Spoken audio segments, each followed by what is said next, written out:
Thank you, Mr. Williams, and a pleasant good afternoon to everyone. I'm going to be providing you the situation report for today, May 19th. And so based on the World Health Organization, there are 4,731,458 confirmed cases of COVID-19 to date, and there are almost 317,000 deaths. In the Federation of St. Kitts and Nevis, to date, we have sampled and tested 391 persons, 376 of which have returned negative. We've received 15 samples returned positive, and as you are aware, we've had 15 confirmed cases. Today, we have 0 results pending. And yesterday I would have announced that we have, yesterday I think we would have announced that we have 15 cases confirmed recovered. So our 15 cases have recovered. They have all recovered. 11 in St. Kitts, 4 in Nevis.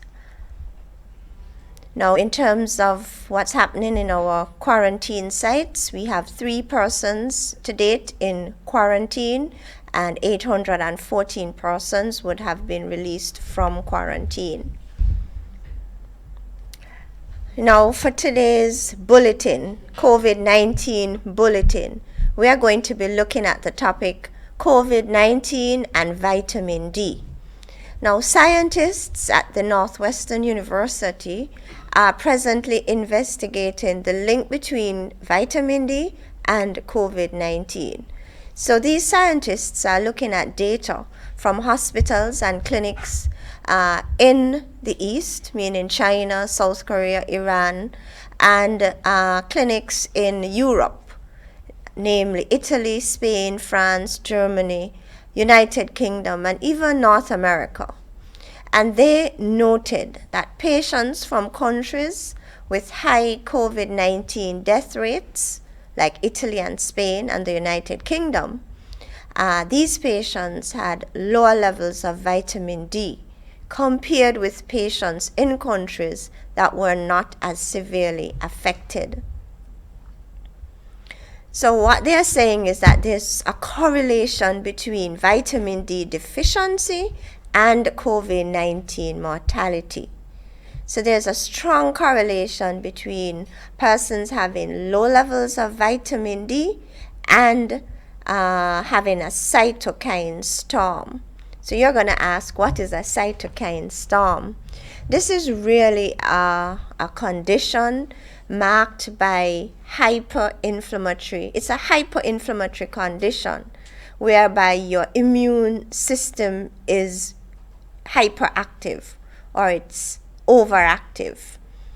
Now, this situation, cytokine storm situation, is one in which there's an overreaction of your immune system.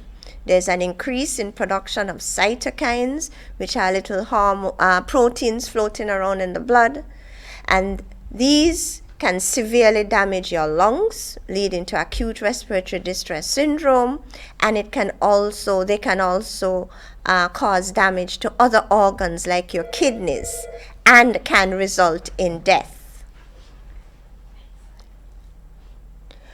Vitamin D enhances our innate immune system, which is responsible for our ability to fight off infections.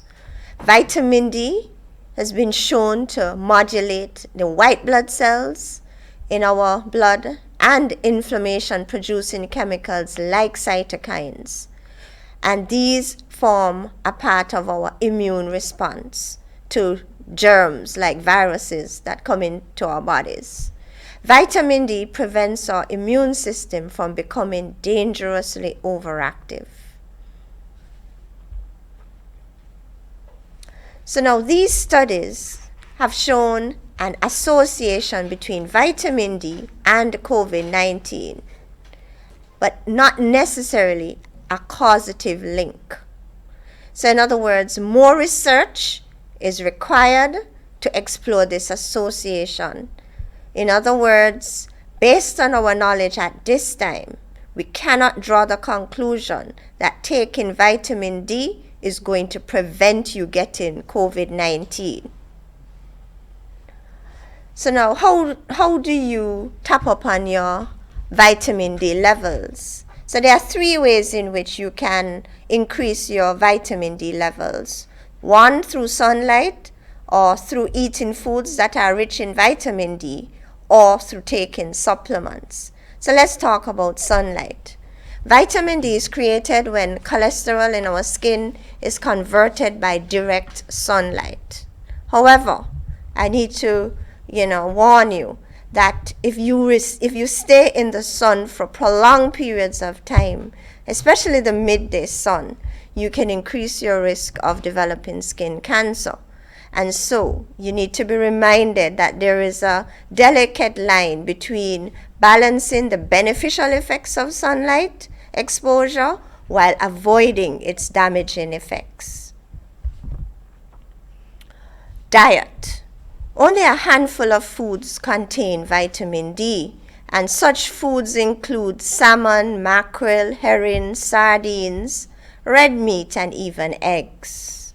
With that said, you would need to eat quite a bit of these foods to get enough vitamin D.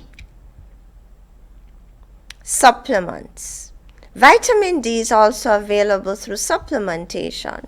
And so you can walk into your nearby pharmacy and you can ask your favorite pharmacist to recommend a good brand of vitamin D. Studies show that vitamin D supplementation is safe and it protects against lung infections overall.